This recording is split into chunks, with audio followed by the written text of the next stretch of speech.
Hi, I'm Mara Hoover, Executive Vice President of Five Rings Financial, and I'm so glad that you made it through the last Anchor Series videos. If you're here today, that means that you're really interested in learning about the different options and different educational pieces that you need to make sure that you can anchor your financial plan. So what we're going to cover today is understanding whether you should pay your taxes now or pay your taxes later. And I'm going to tell you a little story as if you were a farmer. So let's get started. When you're looking at different options for retirement plans, you have a few different choices. So the easiest way to understand this is really to look at it side by side. So let's say that you're going to save in a 401k or IRA. And let's say that you make $50,000 a year and you're going to save $5,000 a year. Maybe you've made a commitment to yourself that you're going to save 10% of your income, which is a great way to get started. So once you've made that investment, what you're able to do is for this year, Uncle Sam allows you to deduct $5,000 off of your income, and you only pay taxes on $45,000, which feels really good right now. So let's put that into context. Let's say that you're a farmer and you've decided that this year you're going to grow corn. So you go to the feed store and you're going to go pick up maybe a 5-gallon bucket of corn, just because you want to test this out and see how this growing corn thing works. So as you walk in, you talk to the guy behind the counter and he says, hey, I've got really great news for you. I just got a memo from Uncle Sam today, and he said that anybody who buys corn today doesn't have to pay taxes on the corn. And you throw yourself a giant party. Woohoo! I don't have to pay taxes, and it feels really, really good. And then you make the purchase, and as you're walking out the door, the clerk says, wait, I forgot, I didn't read the fine print on the bottom of the memo.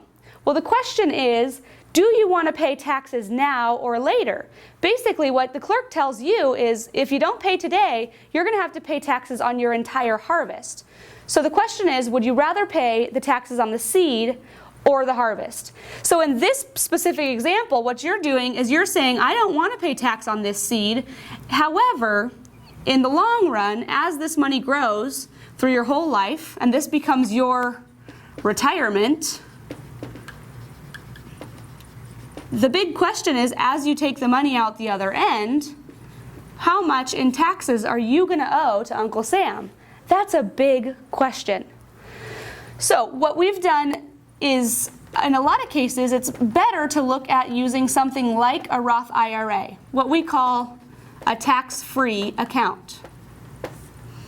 Now, there are some limitations that are involved with using a Roth IRA, but basically what this allows you to do is to go ahead and actually pay tax on your seed today instead of on your harvest later. So, for an example, let's say that you made that same $5,000 contribution, you made that same $50,000 this year, and you decide, I'd rather put it in something that's tax-free.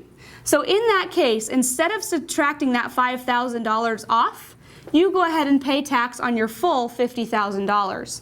The benefit in doing that is, as your money grows, and this becomes your big retirement account, as you pull money out the other end, you pay no taxes, which is a huge benefit, because we don't know what the tax rates are going to be doing in the future.